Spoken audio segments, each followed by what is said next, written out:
Hello everyone, in this video we introduce Unit 4-4 where we talk about more types of Laplace transforms, some exceptional functions for which we don't have necessarily the form for the Laplace transform.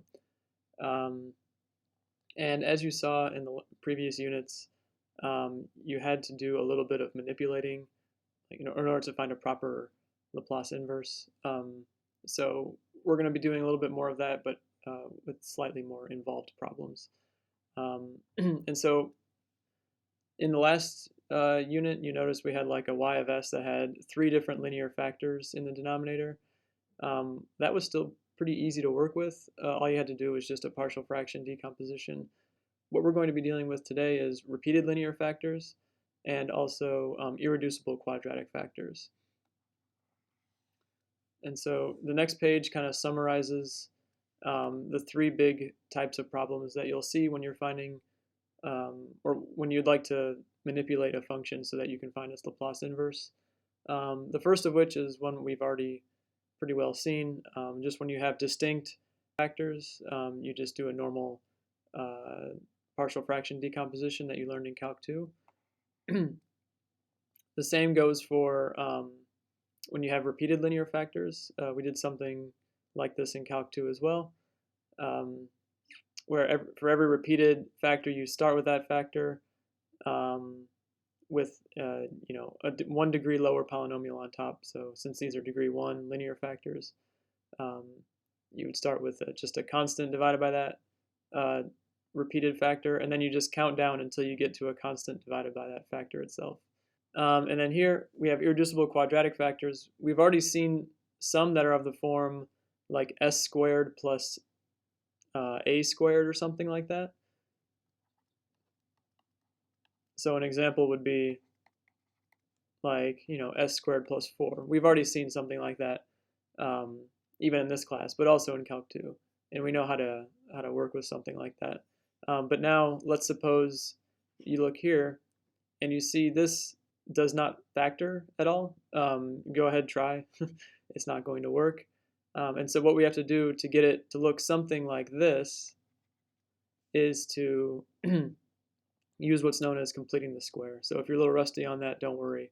We're going to cover that to make sure we know how to do it. Okay, so let's move straight into our first example here. So let's prep this one for a partial fraction decomposition. You'll notice the s plus 1 is just a lone linear factor, so we're not going to have to do too much to that. But this right here is an irreducible quadratic. Go ahead and try to factor it. It's not going to work. So we're going to complete the square, and so that's what I'm starting for you here. The way that you complete the square is you look at the coefficient of s, which is -2, take half of that, which is -1, and now square that number, which is 1, and then add and subtract. So you get s squared minus 2s plus 1 minus 1. And now don't forget that plus 5, right? So you'll notice that I am essentially inserting 0 here. Notice plus 1 minus 1 is 0. But I always add the square of half of the coefficient of s first, and then subtract it. And let's see what this gets us. Well, this gets us s squared minus 2s plus 1. And now combine the last two. So 5 minus 1 is plus 4, right? And now these first 3 here should be a perfect square. Do you see how that factors? I think it factors as s minus 1 quantity squared. Okay. And now 4, well, that is 2 squared, right?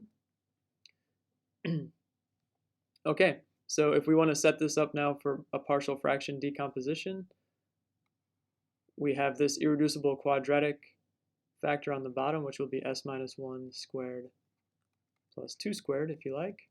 You could put 4 there, but I'll just leave it as 2 squared. We know what the s minus 1 factor, how that will contribute in the decomposition. But now let's look back in our chart on the previous page and see how we should set up the numerator. it's not going to be just AS plus B or something like that. We want it to be A times parentheses S minus our alpha value, which our alpha value is 1, plus B times our beta value. Notice our beta value is 2, alpha is 1, so it should be A times S minus 1 plus 2B, which is our beta value times B. Okay. And now something like this, we've seen this even in Calc 2.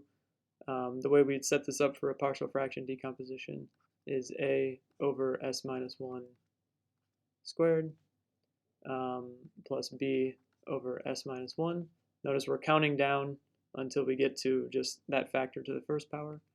And then we're going to have a lone C over S plus 3.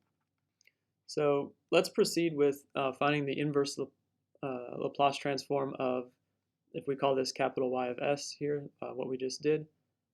And we're going to show that in this case A is 3 and B is 4, right? And then C we're going to show is -1. So here's how we're going to do that. We're going to take our decomposition, so A S minus 1 plus 2B all over S minus 1 squared plus, you can write it as 4 if you like, or leave it as 2 squared. It's really up to you. But if you remember from Calc 2, the first thing we do is find a common denominator. Well, surprise, surprise, it's going to be the product of these two things.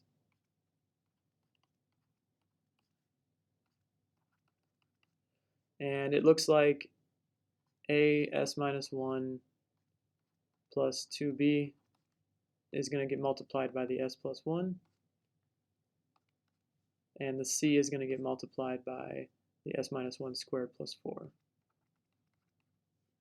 All right, so what we're going to do from here is actually like sort of the shortcut way that we learned to do in the previous video, if I'm not mistaken, where we're going to pick some S values, I guess judiciously or cleverly, however you want to say it. We're going to be deliberate in how we choose our S value to help us find what A, B, and C are.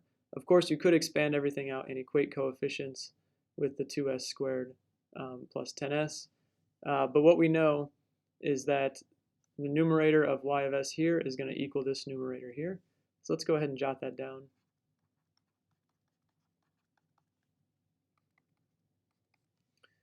Okay, so now let's pick, how about s equals -1? Because if s equals -1, notice here I get all of this times 0. And now here, well, I'll just get c times something. And if I plug in -1 to the left-hand side of the equal sign, I get 2 times -1 squared plus 10 times -1. And that has to equal 0 plus c times, let's see, it looks like -2 squared plus 4. And so on the left-hand side, I get 2 minus 10 is -8 equals 8c.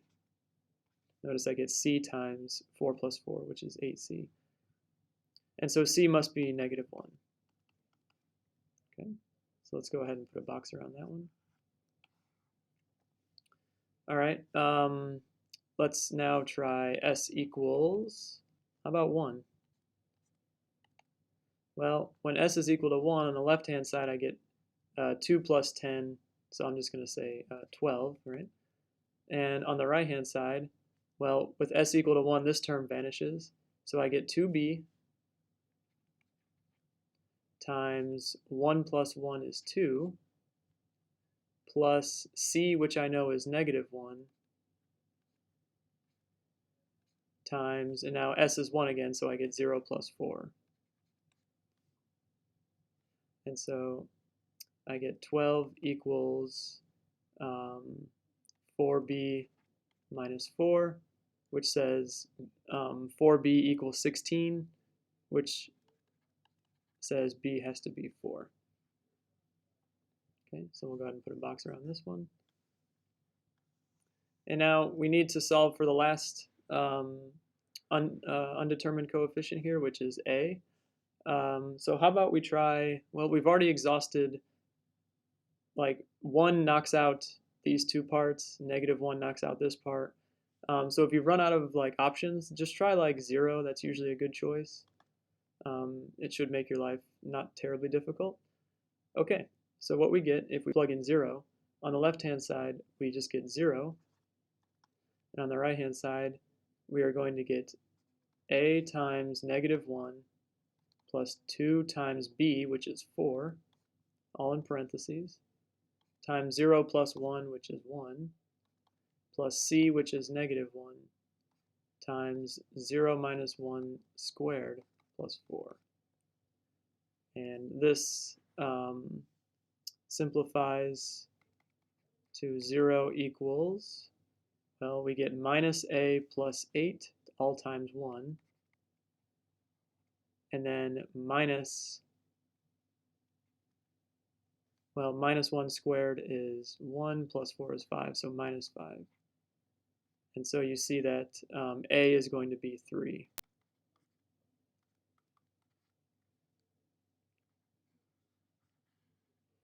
All right, so here we go. Y of s, we now have the coefficients for the decomposition. So let's look above here. What did we say a had to be? 3, right? What did we say b had to be? 4. And what did we say c had to be? -1. So I think we got it worked out. Let's put all this together now. So y of s is 3 times s minus 1 plus 2 times 4 over s minus 1 squared plus 2 squared minus 1 over s plus 1. And so now little y of t, which is what we're tasked with finding, is the Laplace inverse of this. Well, this Laplace inverse should be pretty easy. This is just minus e to the minus t, right? That much we have on our table. But if you look on our table, we don't have Laplace inverses for a denominator that looks like this, right? So I want you to add these to the table. So in the right-hand column, c times quantity s minus alpha divided by s minus alpha squared plus beta squared. That would go in the right-hand column.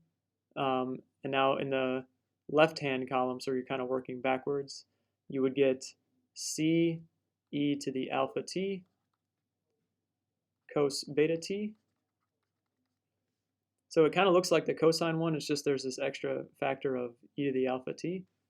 And similarly, c times beta divided by s minus alpha quantity squared plus beta squared. Well, you guessed it, that's just going to be c e to the alpha t sine beta t. And so let's use that to help us with this one here. Well, this is the Laplace inverse. Split up the fraction. This is 3 s minus 1 over s minus 1 squared plus 2 squared, which is 4, depending on how you want to write it. And now I'm using the linearity property